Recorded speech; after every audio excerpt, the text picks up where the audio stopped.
Selamat siang Ibu, selamat siang teman-teman. Terima kasih untuk Ibu dan teman-teman yang telah meluangkan waktu untuk menyaksikan presentasi kami. Pada kesempatan kali ini, kami dari kelompok 13 akan mempresentasikan materi yang telah kami persiapkan berkaitan dengan laporan studi kelayakan bisnis. Ibu dan teman-teman dapat kita lihat sama-sama bahwa di sini ada 7 pokok pembahasan yang kami sediakan, dimulai dari yang pertama, pengertian laporan studi kelayakan bisnis, diikuti dengan aspek hukum, aspek manajemen, aspek pemasaran, aspek teknis dan operasi, aspek ekonomi dan sosial, dan aspek keuangan. Baik teman-teman, saya atas nama Olivia Anggriani Buet. Di sini saya akan menjelaskan mengenai laporan studi kelayakan bisnis dan aspek hukum. Yang pertama kita masuk pada pengertian laporan studi kelayakan bisnis. Laporan studi kelayakan bisnis adalah dokumen yang digunakan untuk mengevaluasi potensi keberhasilan suatu usaha atau proyek bisnis. Laporan studi kelayakan bisnis membantu dalam pengambilan keputusan yang terinformasi, persiapan untuk pembiayaan, pengolahan risiko, dan penyusunan rencana yang strategis dan kuat. Dengan demikian, laporan studi kelayakan bisnis ini merupakan alat penting dalam proses pembangunan atau pelaksanaan proyek bisnis, membantu para pemangku kepentingan dalam membuat keputusan yang tepat berdasarkan analisis data yang akurat. Baik, yang berikut kita masuk pada aspek hukum. Menurut Kasmir dan Jakfar 2003-24, tujuan dari aspek hukum adalah untuk meneliti keabsahan, kesempurnaan, dan keaslian dari dokumen-dokumen yang dimiliki. Penelitian keabsahan dokumen dapat dilakukan sesuai dengan lembaga yang mengeluarkan dan mengesahkan dokumen yang bersangkutan. Penelitian ini sangat penting mengingat sebelum usaha tersebut dijalankan, maka segala prosedur yang berkaitan dengan izin-izin atau berbagai persyaratan harus terlebih dahulu sudah terpenuhi. Baik, saya atas nama Mega Hari Putri Dodo akan menjelaskan berkaitan dengan aspek manajemen dan aspek pemasaran. Di sini saya akan mulai dari aspek manajemen. Nah, teman-teman, manajemen sendiri merupakan alat untuk mencapai tujuan perusahaan. Analisis aspek manajemen dan sumber daya manusia dapat digambarkan sebagai berikut. Yang pertama ada job analysis, yaitu menganalisis jabatan yang diperlukan untuk menyelesaikan jenis pekerjaan tertentu. Yang kedua ada job specification, yaitu menentukan persyaratan dan kualifikasi yang diperlukan untuk mengisi suatu jabatan. Dan yang ketiga mendesain struktur organisasi, yaitu menyusun struktur organisasi yang menggambarkan jenjang manajemen, kedudukan jabatan, dan struktur pertanggungjawaban. Aspek manajemen yang keempat ada job description, yaitu uraian pekerjaan yang menjelaskan tentang pekerjaan teknis anggota organisasi yang menjabat pekerjaan tertentu. Yang kelima, mendesain sistem kompensasi, yaitu menguraikan struktur penggajian secara lengkap untuk semua jabatan dan pekerjaan berdasarkan garis struktural dan fungsional. Dan yang keenam, sistem pengembangan karyawan, yaitu menyusun rencana pendidikan dan pelatihan untuk mengembangkan keterampilan, pengetahuan, produktivitas, dan kinerja karyawan secara keseluruhan. Selanjutnya, kita masuk dalam pembahasan tentang aspek pemasaran. Nah, teman-teman, aspek pasar dalam studi kelayakan bisnis membahas besarnya permintaan, penawaran, dan harga. Permintaan dan penawaran dilakukan dengan menggunakan metode proyeksi selama beberapa tahun ke depan. Hal ini dilakukan untuk mengetahui seberapa besar tingkat penyerapan pasar, sehingga tidak terjadi kelebihan produksi yang dapat menurunkan harga. Nah, dalam aspek pemasaran sendiri, terdapat beberapa poin penting yang perlu diperhatikan, yaitu yang pertama ada segmentasi, targeting, dan positioning, yang kedua permintaan, yang ketiga penawaran, yang keempat analisis kelayakan pemasaran, dan yang kelima strategi bauran pemasaran. Di sini saya akan menjelaskan dari poin yang pertama, yaitu segmentasi, targeting, dan positioning. Teman-teman, segmentasi sendiri merupakan proses membagi pasar menjadi kelompok-kelompok konsumen berdasarkan karakteristik seperti demografi, geografis, psikografis, dan perilaku mereka. Nah, segmentasi ini sangat membantu dalam memahami kebutuhan spesifik dari setiap kelompok konsumen. Berikutnya ada targeting. Nah, setelah pasar disegmentasi, bisnis itu sangat perlu untuk memilih segmen yang paling potensial untuk dijadikan target. Keputusan ini didasarkan pada daya beli, ukuran pasar, serta kesesuaian dengan sumber daya bisnis. Dan yang berikut ada positioning. pada bagian ini menentukan citra dan keunikan produk di benak konsumen, sehingga produk memiliki posisi yang berbeda dan menonjol dibandingkan dengan produk-produk yang lain atau kompetitor. Penting yang kedua dari aspek pemasaran yaitu permintaan. Nah, analisis permintaan bertujuan untuk memahami seberapa besar kebutuhan pasar terhadap produk dan layanan. Faktor-faktor yang perlu diperhatikan dalam permintaan ini meliputi yang pertama, tingkat kebutuhan pasar, yang kedua tren pasar, dan yang ketiga preferensi konsumen. Poin yang ketiga ada penawaran. Nah, analisis penawaran mencakup evaluasi terhadap kompetitor yang ada di pasar. Dan hal ini melibatkan yang pertama, identifikasi pesaing, yang kedua, keunggulan kompetitif, dan yang ketiga, kapasitas penawaran pasar. Yang keempat ada analisis kelayakan pemasaran. Analisis ini bertujuan untuk mengevaluasi apakah pasar yang tersedia cukup besar dan potensial untuk mendukung kelangsungan bisnis atau tidak. Nah, dalam hal ini hal-hal yang perlu diperhatikan dan dianalisis yaitu ada ukuran pasar, tingkat persaingan, dan prospek jangka panjang. Dan yang kelima ada strategi bauran pemasaran.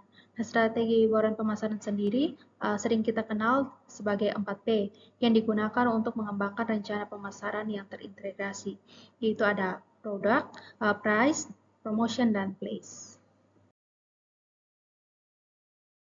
Baik, saya atas nama Lisbeth Cemilita Manu. Di sini saya akan menjelaskan tentang aspek teknik dan operasi.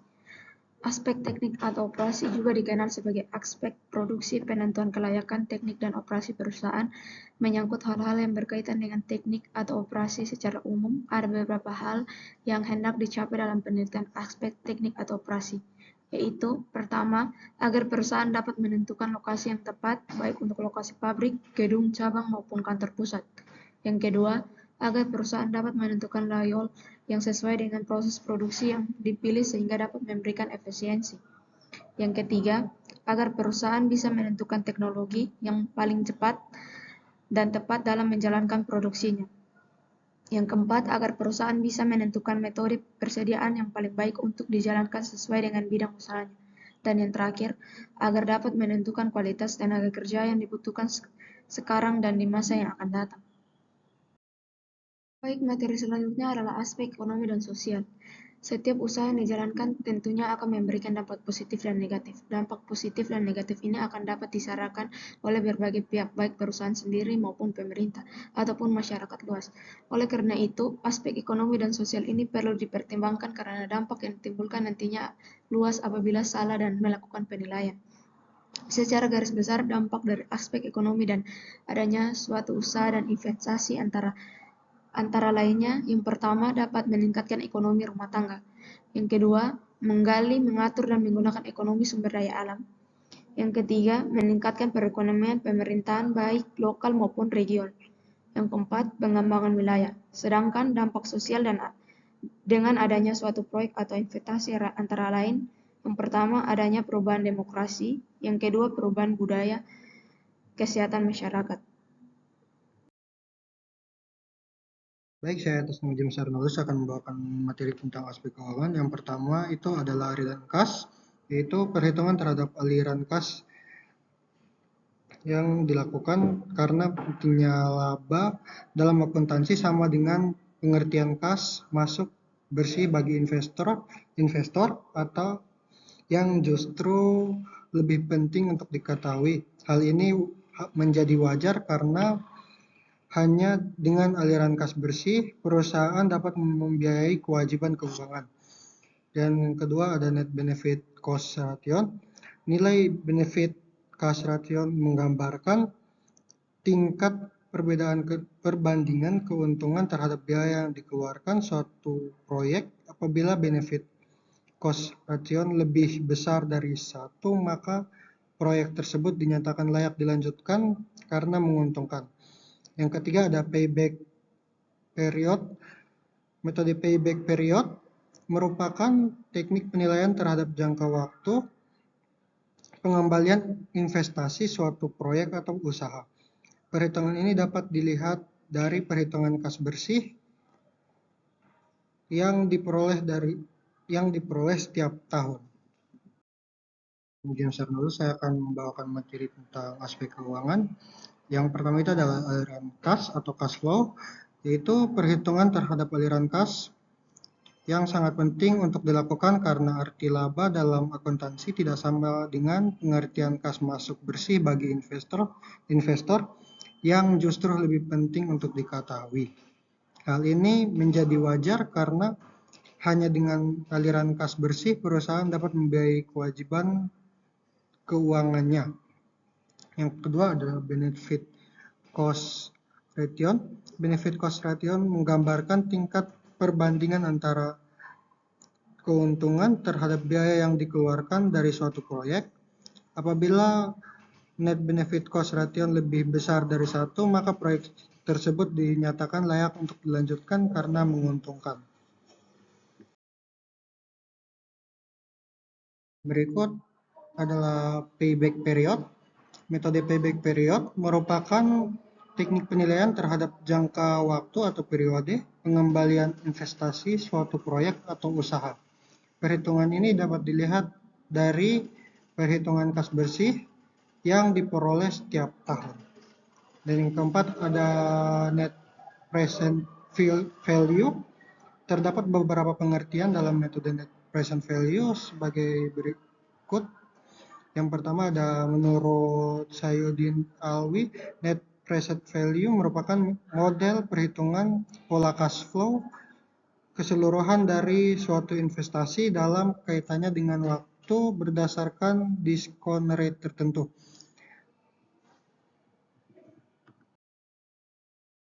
Ada probability index, itu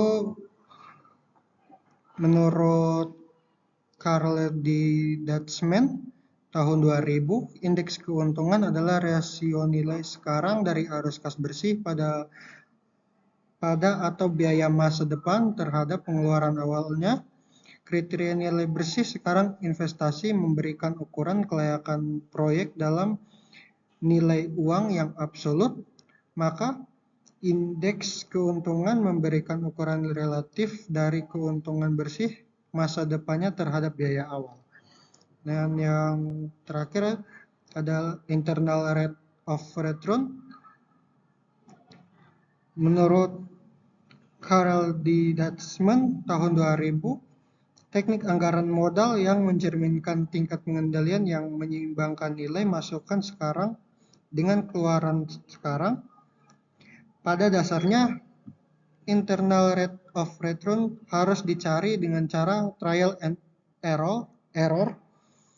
Pertama, kita harus menghitung nilai dari aliran kas dari suatu investasi dengan menggunakan pilihan menurut kehendak kita. Ibu dan teman-teman, sekian pemaparan materi yang dapat kelompok kami sampaikan pada kesempatan kali ini. Dan sebelum menutup presentasi kami, saya akan menyampaikan kesimpulan berdasarkan materi yang sudah kami jelaskan tadi. Jadi, laporan studi kelayakan bisnis merupakan analisis menyeluruh untuk menilai kelayakan suatu usaha berdasarkan berbagai aspek, dimulai dari aspek hukum yang memastikan bisnis mematuhi setiap peraturan yang ada, kemudian aspek manajemen yang menilai struktur organisasi dan pengelolaannya, serta aspek pemasaran yang mengidentifikasi potensi pasar dan strategi promosi. Selain itu ada aspek teknis dan operasi yang meninjau kelayakan lokasi dan teknologi, kemudian aspek ekonomi dan sosial yang mengevaluasi dampak terhadap masyarakat, dan aspek keuangan yang menganalisis profitabilitas serta risiko investasi. Nah, studi ini sangat penting untuk mendukung pengambilan keputusan yang berbasis data dan risiko minimal. Sekian dan terima kasih.